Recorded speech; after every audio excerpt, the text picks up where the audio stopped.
My brother posted a photo. Family Thanksgiving. No drama, no disappointments. Every family member was there except me and my kids. We weren't invited. I hit like and commented. Beautiful. By the way, the house you're in. I own it. Enjoy your Thanksgiving there. Selling it, December 2nd. Post deleted in 4 minutes. 97 missed calls in 20 minutes. When my brother's Facebook post popped up, I thought it was one of those memory things. It wasn't. It was live. Posted 7 minutes ago. Family Thanksgiving. No drama.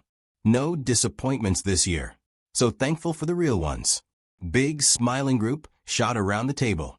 My parents. My brother Nate with his arm around his wife. His 2 stepkids. My aunt. Even my parents' neighbor. The guy who borrows tools and never returns them. Every face tagged. Every chair full. I zoomed in on the background without meaning to. The wallpaper. The old light fixture, the chipped cabinets. I'd always meant to replace my house. Technically, legally, the house is mine, the mortgage, the insurance, the property taxes that auto-draft out of my account. On the 15th, I glanced at my own dining table. It was just me and my 2 kids, Ben and Lily, eating takeout lo mein out of the cartons.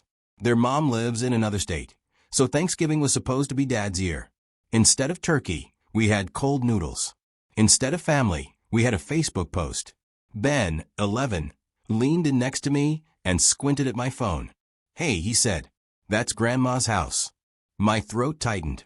No, buddy, I said. That's my house. Lily sat cross-legged on the couch, sketchbook in her lap. She looked up, quiet, 8-year-old eyes going straight to the photo. She scanned the faces twice. Where are we? She asked. I felt my hand start to shake around the phone. We hadn't been invited. They hadn't forgotten. A week earlier, my mom had texted me. Keeping it small this year, just immediate household and Nate's family. Too much drama last year. You do something low-key with the kids. Smiley face. And now here was keeping it small, complete with neighbors, and an aunt who only shows up when there's free food. No drama. No disappointments, no us. I didn't call. I didn't text. I just hit like. Then I tapped comment and typed slowly with both thumbs. Beautiful. By the way, the house you're in, I own it. Enjoy your Thanksgiving there. Selling it, December 2nd. I read it twice. It looked insane and perfectly reasonable at the same time.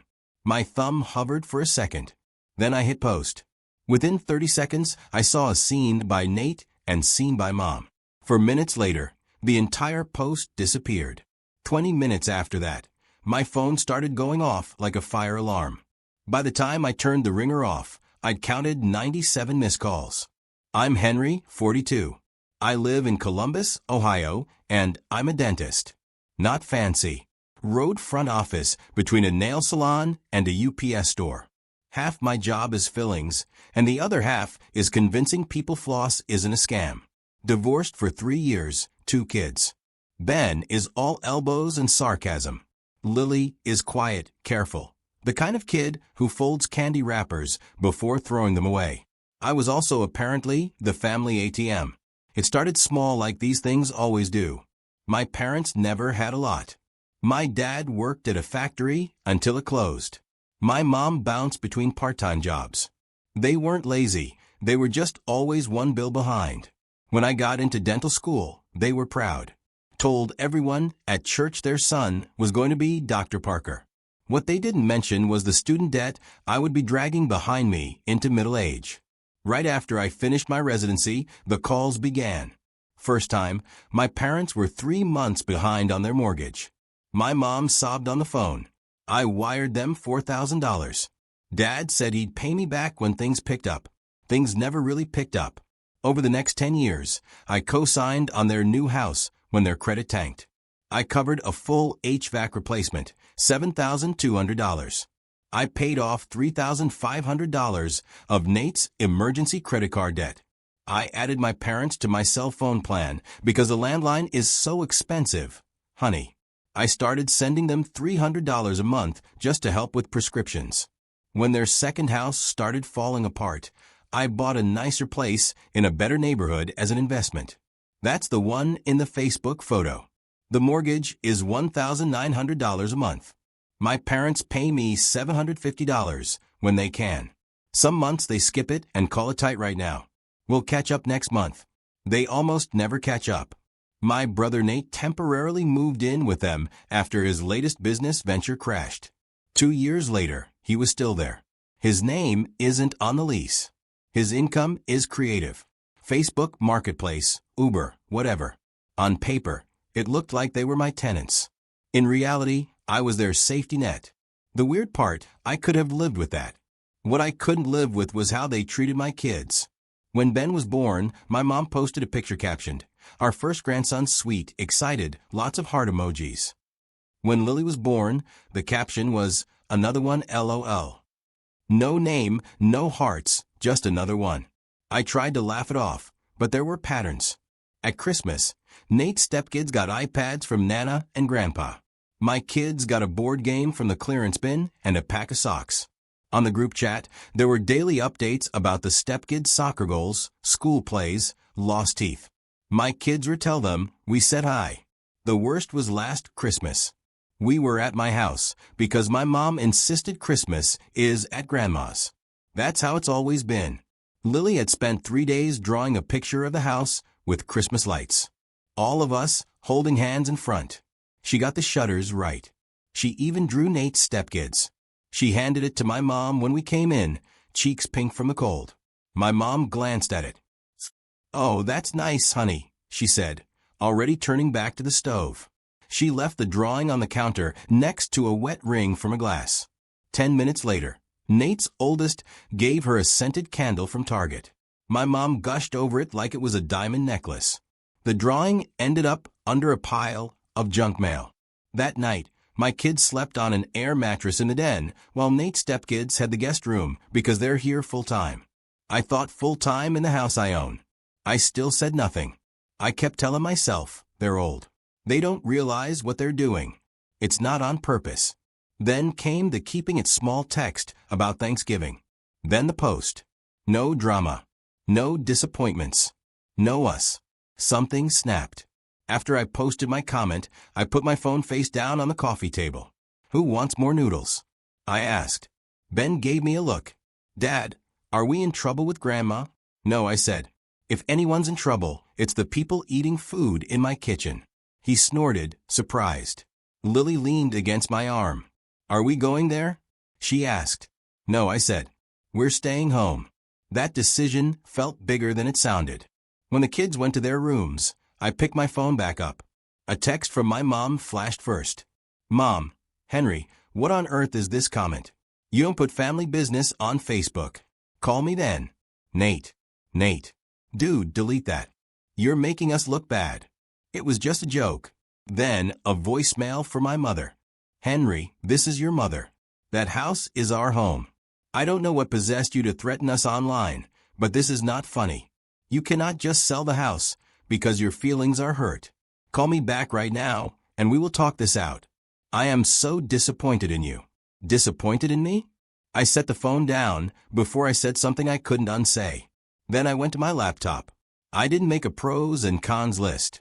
I didn't ask myself what a good son would do. I just opened my email and typed Cheryl Realtor into the search bar. I hit call. She picked up with a cheerful, "Hey, Dr. Parker, happy Thanksgiving." "Hey, Cheryl, I'm sorry to bug you on a holiday." I said, "I need to sell a house." She laughed, then heard my tone. "Okay, which one?" "The Oakage property." Pause. "The one your parents live in." "That's the one." I said, "I want it listed December 2nd if possible." "That's in a week," she said. "We can start the paperwork." "Sure. You'll need to give your tenants notice." "I will." I said, "Just get the ball rolling. Use the old listing photos for now. Whatever you need." We talked numbers. The market was decent. I'd walk away with a good chunk after paying off the mortgage. When I hung up, my call log showed 30 missed calls. Next, I logged into my bank account. I canceled the automatic transfer that covered my parents' phone bill. I canceled the $300 monthly help with prescriptions deposit. Then, I opened the savings account labeled Family Emergencies with $15,000 in it. In my head, that money had always been for them. Roof repairs, medical bills, whatever. I transferred every cent into a new account labeled Ben and Lily. There, one clean financial line in the sand. I closed the laptop and finally exhaled. It didn't feel good. It felt solid. They didn't wait long. At 9 a.m. the next morning, someone started pounding on my door like the house was on fire. I opened it a crack. My parents stood there, coats unzipped. Nate behind them with his arms crossed. Henry, my mother said, pushing past. "Hello. What is this nonsense about selling the house?" I stepped outside and pulled the door mostly closed behind me so the kids wouldn't hear every word. "It's not nonsense," I said. I called the realtor. "The house goes on the market December 2nd. You'll get formal notice." My dad's face went red. "You can't do that." "I can't," I said. "My name is on the deed." Mom's voice went up half an octave. "We are your parents. That is our home. We have lived there for 5 years. You bought it for us." "I bought it as a rental property," I said, keeping my tone level. "I let you live there at a discount. I've been covering the difference, the taxes, and your bills on top of that. And yesterday, I watched you host a Thanksgiving for the real ones in my house, while my kids ate Chinese takeout with me in a rental." Nate rolled his eyes. "This is about Facebook. You're nuking everything over a caption." "It's not just a caption," I said. "It's how you actually feel. You just finally wrote it down." Mom waved a hand. "Oh, for heaven's sake. It was a joke. A silly joke. A joke is turkey coma or so much pie." "Send help," I said. "Calling a holiday no disappointments when your son and his kids weren't invited. That's not a joke. That's a message." Dad jabbed a finger at me. "Wear your blood. You don't throw your blood out on the street because you're sulking. You're not on the street. I said you'll have 60 days. I'm not raising your rent. I'm not charging you for January. I am simply ending a financial arrangement that has never been acknowledged or appreciated." My mom's eyes filled with tears. "We did everything for you. We sacrificed so much so you could be a dentist." "I appreciate that," I said. "That's why I've spent 10 years making sure you never missed a payment. But you don't get to erase my kids and still expect my money." Nate finally jumped in. "What did we do to your kids, Henry? Seriously, no one yelled at them. No one hit them. We just had dinner. You weren't even here. That's the point." I said, "You had family Thanksgiving in my house. You invited neighbors and an aunt who complains about everything, but not us. And then you labeled it no drama, no disappointments. My son saw that, Nate. My daughter saw that." Mom shook her head. "Children are resilient. You're making a big deal out of nothing. My daughter spent last night asking why Grandma didn't want her there." I said softly, "That's not nothing." My dad snorted. "Kids bounce back. That's what they do. We're talking about a roof over our heads. And I'm talking about a roof over their hearts." I said, "I'm not going to keep paying for a stage where they get treated like extras." Nate shifted tactics. Okay. How about this? We start paying full rent. Market rate. I'll get a roommate. Whatever. Mom and Dad will give you more, too. You keep the house. We stay. And you stop acting like Mom's Facebook post killed your kids." He looked proud of himself, like he'd found the magic compromise. A year ago, that would have worked. Now it just sounded like what it was, a bribe to stay in control. "It's not about the money anymore," I said. "I'm selling the house. You will need to find somewhere else to live. I'm not your backup bank. I'm not your landlord. I'm just your son, and you don't seem very interested in that version of me." There was a long silence. Mom finally whispered, "You're going to regret this when we're gone." I swallowed. "Maybe," I said. "But I already regret sitting at my own table explaining to my kids why they weren't good enough for yours." I stepped backward toward the door. "You'll get the notice in writing," I said. "I won't argue about this anymore." And I shut the door. I stood there with my hand on the knob, listening to their voices through the wood, my mother crying, my dad swearing, Nate saying, "We'll see about this. He can't just." Ben's bedroom door creaked. He peeked out. "Is Grandma mad?" "Yeah," I said. She's really mad. He hesitated. Are you in trouble? I thought about it. No, I said, not this time. The written notice made it real. That night, I typed up a letter. Mom and Dad, as you know, I am the legal owner of the Oakage property. I have decided to sell the house. It will be listed on December 2nd. This letter is 60 days' notice to vacate the property. I will not charge you January's rent. Effective immediately. I will no longer be covering your phone bill or other recurring expenses. I love you both, but I won't continue to fund a family my kids are not part of.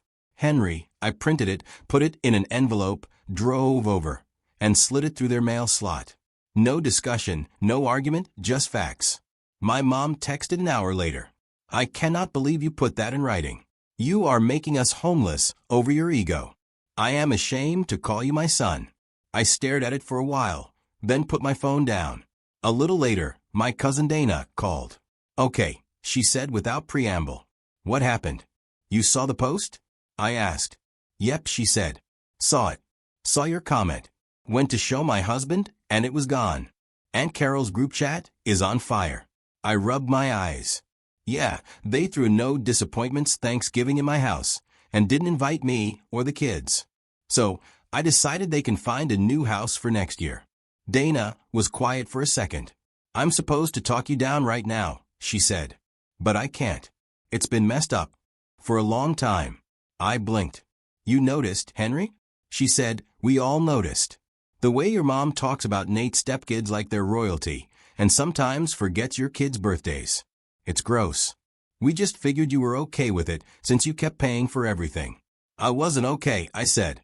I was just hoping they grow out of it. Well, they didn't, she said. I'm proud of you.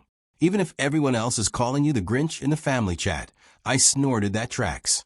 Hey, she added, if your parents end up needing help finding a place, they can call me. But don't you dare feel guilty for not being their landlord anymore. You've done your time. After we hung up, I went to check on the kids. Lily was drawing at the kitchen table. She had drawn our tiny rental's living room this time. Couch, TV, the three of us. No grandparents, no cousins, just us. What's your drawing? I asked. Home, she said. That word hit harder than anything my mother had said. The next few weeks were a lesson in how quickly people can rewrite a story. My parents told anyone who would listen that I'd kick them out before Christmas for one little mistake. Nate texted me screen recordings of apartments he could never afford and wrote, "This is what you're doing to your parents." I answered exactly once. You are adults. You can all work. You can all apply for apartments. I will not discuss the sale of the house again. He replied, wow, stone cold. And a few more things I didn't open. The house hit the market on December 2nd. By December 8th, we had 2 offers. I accepted one from a young couple expecting twins. They walked through the house with big eyes, talking about where the crib would go, how they'd host their first Thanksgiving with no drama. I bit my tongue at that part. My parents were polite to them during showings. My mom later told someone I forced strangers into her home on short notice. Meanwhile, at my place, I planned Christmas. It felt weird, freeing, and terrifying at the same time. I asked the kids what they wanted to do. No one mentioned grandmas. Can we just stay here? Ben asked. And maybe have Malik over. My assistant, he's basically family. Can we make cinnamon rolls instead of turkey? Lily added. Done. I said on Christmas Eve, I bought a cheap photo album, the kind with plastic sleeves.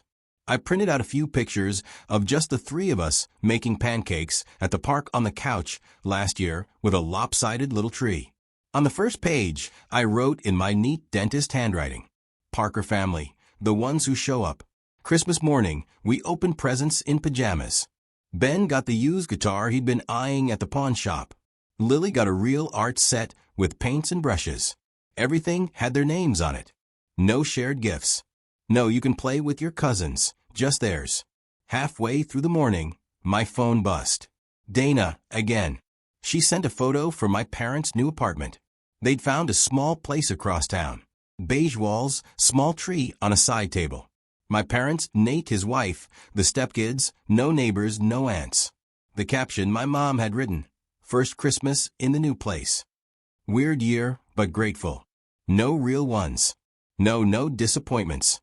Dana's text underneath. There's a giant elephant in this room wearing your face. Just so you know. I stared at the photo for a second, then slid my phone face down on the table. Everything okay? Ben asked. Yeah, I said. Just different this year. He looked around at the piles of wrapping paper and the mess on the floor. I like different, he said. So did I. The house sale closed in January. I went to the title company, signed my name a dozen times, and handed over keys with a polite smile. The buyers were excited. They talked about paint colors and baby gates. Afterwards, I sat in my car in the parking lot for a minute. That address had been home base for my family for 5 years. Now it was just an address I no longer had to pay for. My dad called that night from a new number. You really did it, he said. I told you I would. I said, you sold our home. I sold my property. I corrected. You have your own place now. He snorted. Some son you turned out to be. I'm still your son. I said, I'm just not your landlord or your bailout fund anymore. He was quiet for a second. You'll need us someday, he said. Family always does. I needed you a lot. Actually, I said when I got divorced. When I was juggling the practice and the kids, when they were being left out of holidays, you weren't there. So, I adjusted my expectations. He didn't like that answer. He hung up. I didn't call back. The closure didn't come with a big speech or a dramatic cutoff. It came almost a year later at our next Thanksgiving. By then, the yelling had died down. My parents still sent the occasional text, random articles, church announcements, but never anything that looked remotely like an apology. I answered rarely and politely. I made one rule for myself. If someone treats my kids like they don't matter, they don't get my money, my holidays, or my time. This year, when November rolled around, there were no invites from my parents, no group text, just silence. So I filled it. I bought a turkey because Ben wanted the real thing this time. We watched videos on how not to burn the house down frying it. Lily planned desserts like it was a project at school. I invited Malik and his boyfriend. Dana asked if she could drop by for pie after doing a quick round at her parents' house. Of course, I said. Thanksgiving afternoon. My little rental was loud and messy. Kids' laughter, adult conversation, actual warmth that didn't feel forced. As we were setting the table, I pulled 2 extra chairs from the garage and added them at the end. Ben frowned. Who are those for? Anyone who chooses to treat us right, I said. Could be now, could be later. For now, they'll just sit there. He shrugged and went back to arguing about mashed potato lumps. Halfway through dinner, Lily looked at the empty chairs. Are those for Grandma and Grandpa? She asked quietly. They're for anybody who wants to be part of our family and actually acts like it. I said, if that's them someday, great. If it isn't, that's okay too. She thought about it for a moment, then got up and left the room. When she came back, she was holding her ragged stuffed rabbit. She set it gently on one of the empty chairs and buckled the chair's strap around its middle. There, she said. Now it's not empty. Malik laughed. That rabbit has better seating than I do. Everyone chuckled. The moment slid into the general noise of clinking forks and bad jokes, but I kept looking at that chair, at the rabbit, at my kids. Later, after pie, Dana and I stood at the sink washing dishes. I saw your parents yesterday, she said. They're still telling everyone you abandoned the family. I rolled my eyes. Of course, I told them they've got it backwards. She said, you didn't abandon anyone. You just stopped paying to be mistreated. I didn't have a witty comeback. I just looked out into the living room where Ben was trying to teach Lily a card game. Both of them laughing, completely at ease in a house that finally felt like their home. For years, I'd let my parents treat me like a walking wallet and my kids like background noise. This time, the bill came to me and I finally said no. No yelling. No big speech, just one comment on a Facebook post, a call to a realtor, a few clicks in my bank account. In a simple sentence, I keep repeating when the guilt creeps in. I won't fund a family my kids don't belong to. That's the drama-free, no disappointment rule I can actually live.